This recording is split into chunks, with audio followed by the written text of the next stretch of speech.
labrīt.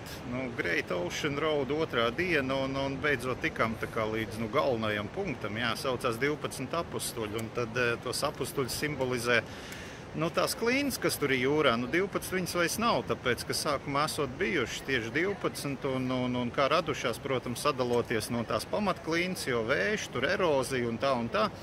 Bet, turpina vējš un erozija, mūžs gan man te besīja, turpina darīt savu darbu un grauž, un daži jau ir nograus, 12 nesaskaitīsiet, pat normālā pālī 12 nesanāk, kaut kādas 8, man liekas, sanāk, varbūt bišķi vairāk, es tā baigi neiedziļinājos, cik ir.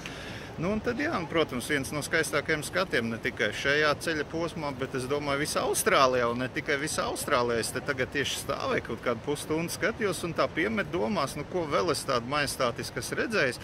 Ir daudz vietas, tiešām ļoti daudz, bet šī, es domāju, noteikti top 3 varētu būt. Un šajā pusē tur var, protams, ir helīti izlidot, viņš maksā normāli, bet, droši vien skati ir tā vērta, bet, tas galīgi nav man pakabaties, pieļauju domu, ka tas lidojums tikpat, cik man Austrālijas budžets. Un otrā pusē, ja tīkojās bišķiņi paieties klāt, es tur arī biju aizgājis, tad, šitie 2 padzīti apustuļi, laikam, tur nemācējuši uzvesties, tie otrā pusē tur nomest.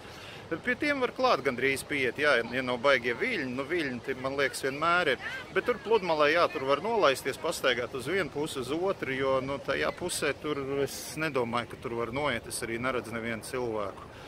Jo šī te klīnas, no kurienes tās fotogrāfijas, viņi te notver to okeānu un tur vairs nav pa kurien vienkārši aiziet. Atkal, ko es varu teikt, jābrauc un jāskatās, ko te vidi kā neizstāstīs visu. Turpinam braucienu, pa šito Kembelu Nacionālo parku. Es uzskatu, ka īstenībā viens no smukākajiem parkiem vispār pasaulē, kur es esmu bijis. Bet, pārsvarā, saistīts ar tām klintīm okeānā. Kaut gan ir šo to, ko redzēt arī ārpusē kārtējā muša, tas gan man besīja Austrālijā. Viņam tās mušas, viņam ir topā uzsēsties uz ģīmi, ja viņi uzsēžās uz ģīmi, viņas savu dzīves misiju principā ir izpildījusi. Un tad, viņas visādi cenšas, kur vairāk, kur mazāk. Labi izsūca mušām, bet, skaisti atkal, un tur tālumā te ir vairākas tādas pieturas, katrā jau es nefilmēju.